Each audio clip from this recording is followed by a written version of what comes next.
Halo traders, jumpa lagi dengan Ika Akbarwati dalam program Market Movers Index. Untuk perdagangan pekan ini tampaknya bursa-bursa saham di kawasan Asia sudah mulai sepi karena akan menjelang tahun baru di mana bursa Asia banyak yang libur selama 1 atau 2 hari. Untuk hari ini bursa-bursa saham di Asia tampak mengalami kenaikan yang cukup signifikan setelah pada pekan lalu bursa saham Wall Street membukukan peningkatan mingguan yang cukup baik di tengah harapan para pelaku pasar bahwa pada tahun 2014 ekonomi Amerika Serikat akan terus membaik. Meskipun demikian, ada juga kekhawatiran dari para pelaku pasar bahwa Fed pada tahun 2014 akan makin memperketat stimulus moneter dan juga kemungkinan akan terjadi peningkatan suku bunga acuan di Amerika Serikat. Untuk pekan ini, fundamental positif yang masih cenderung hadir di bursa saham Asia adalah nilai tukar yen yang makin melemah dan yen ini memang sedang mengarah ke penurunan tahunannya terhadap dolar Amerika Serikat dan juga sudah berada di level paling rendah dalam lebih dari 5 tahun belakangan. Sementara itu juga sektor manufaktur global diharapkan akan kembali menunjukkan ekspansi pada bulan Desember ini. Akan tetapi fundamental negatif yang hadir di pasar adalah kondisi yang mulai sepi. Pasar yang mulai sepi jelang tutup tahun ini kemungkinan akan mendorong para pelaku pasar untuk melakukan aksi ambil untung.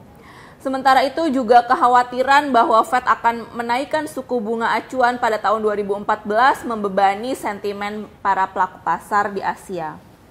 Kita akan langsung melihat bagaimana pergerakan indeks Nikkei. Saat ini indeks Nikkei berada di dalam pola bullish yang cukup kuat dan ada di level 16.240. Indeks Nikkei saat ini berada di level paling tinggi dalam 6 tahun belakangan. Dan secara teknikal memang berada dalam pola bullish yang sangat kuat. Untuk minggu ini indeks Nikkei berpotensi untuk menghadapi resistance mingguan di kisaran 16.500 hingga 16.800. Sementara untuk level support mingguan akan ditemui pada 16.000 hingga 15.800.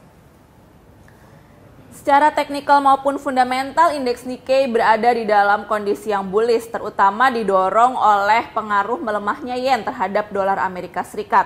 Untuk 1 pekan ke depan, secara fundamental, kemungkinan kondisi pasar yang sepi akan cenderung membebani pergerakan indeks Nikkei sehingga akan berada di dalam pola yang cenderung sideways.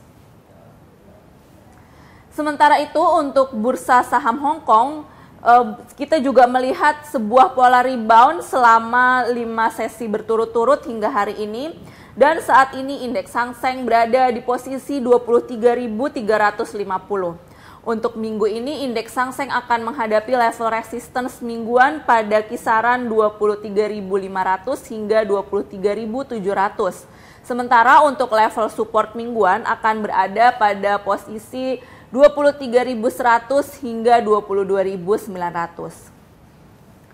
Secara teknikal maupun fundamental, saat ini indeks Hang Seng berada di dalam pola bullish meskipun bullishnya masih lemah. Untuk 1 pekan ke depan, tampaknya pergerakan dari indeks Hang Seng ini akan cenderung sideways juga karena memang kondisi pasar yang sudah mulai sepi. Demikian Fibis Market Movers untuk pekan ini. Semoga bermanfaat, tetap semangat investasi dan salam Fibis.